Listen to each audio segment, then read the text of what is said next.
Alright, what's going on, guys? Peace! It's been a while since I've put up a pickups video, but now that I finally got some more time and I've actually been able to go out and get some stuff, I found a couple games. Now, I was planning to go out yesterday. I was planning to buy like, $150 worth of games. I couldn't find anything. I went to the South County Slackers location in the South County Mall. Nothing there. Their NES games were just slim pickings. I did find 4 I needed, but you know what? There's nothing here in St. Louis, Missouri no pile of NES games that I haven't been to anymore, and there's really not many places that I can really go to find games anymore. So now I think I'm just gonna have to wait until Brian out of Game Trader recycles his stuff, wait until another person brings in a big box. I might even have to start doing something I didn't want to do and start buying stuff off Craigslist or more offline. So I really don't want to do that, but hey, I gotta get the rest of these games somehow. So I went to the South County Slackers location up, and I picked up 4 decent games, 4 decently priced games.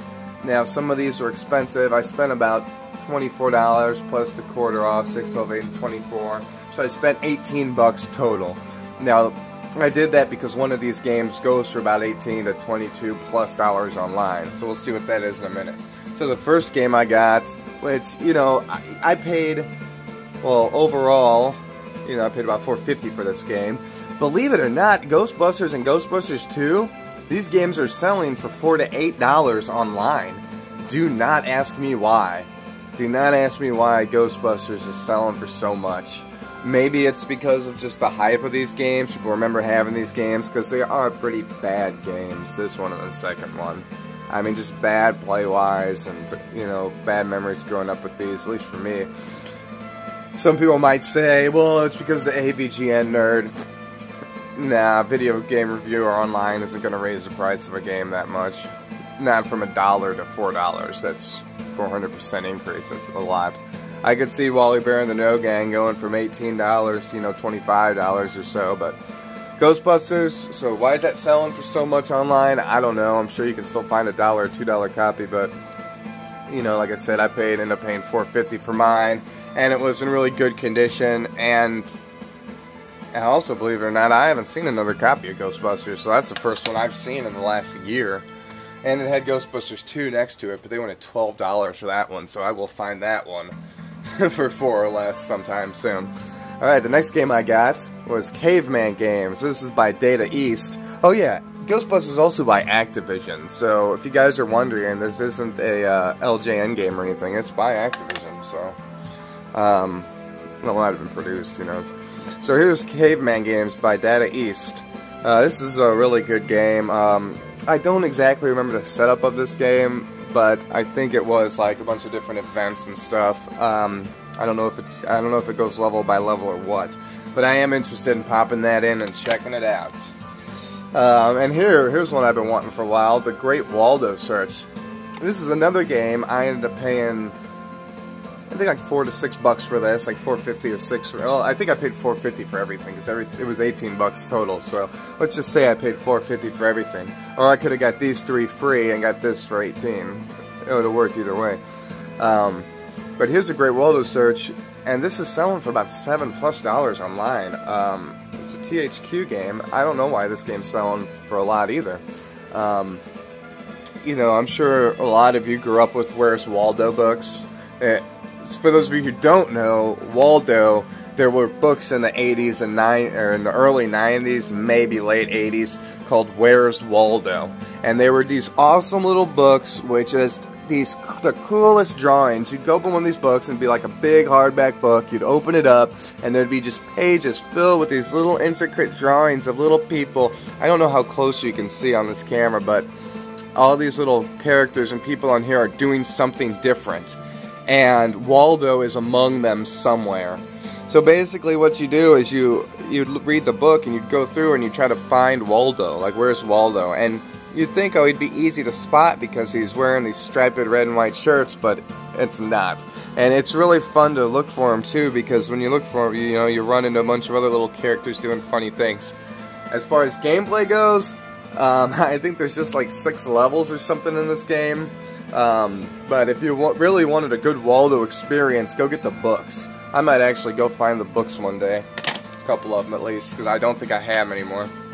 And last but not least, I was really excited to find this game, and for as cheap as I did, Might and Magic, Secret of the Inner Sanctum. Possibly one of the coolest looking NES labels there is. It's got a huge dragon in the back casting a spell. Another big dragon head out here, a big demon head down here. And as for as ferocious as those dragons looked, we got some puny little warriors over here hiding behind something. So, yeah, that is Might and Magic. Might and Magic, Secret of the Inner Sanctum. This game was selling for 18 plus, well, 22 is what the average says on video game price charts. So I'm sure you can find a copy out there for 15 or 18 or less. But, you know, I haven't played this game before. I do not reckon.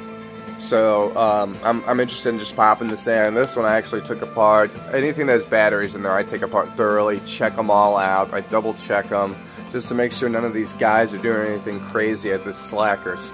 I don't trust slackers almost as much as I don't trust GameStop, because I know slackers, I bought stuff from there before, and they've, like, I bought, last time you guys might remember buying the Game Genie and the book. Well, this was replaced with exactly another Game Genie and a book the next day I showed up there.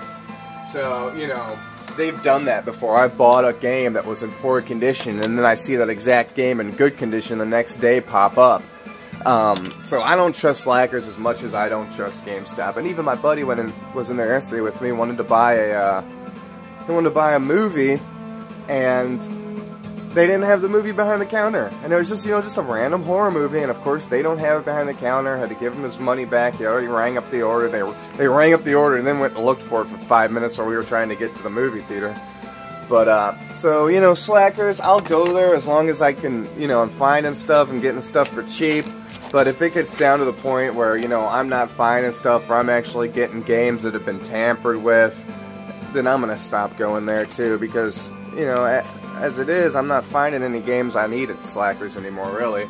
And there's only 2 locations in South County that I still, or in St. Charles, that I still need to go to. So once I go check those 2 places out, I'm going to have to put the hunting on hold for a while and just start picking up Prime games here and there. So, alright guys, well thanks for watching the vids, and I'm going to go pop Might and Magic in right now, so check that out. So thanks for watching guys, and you'll hear from me soon. Peace.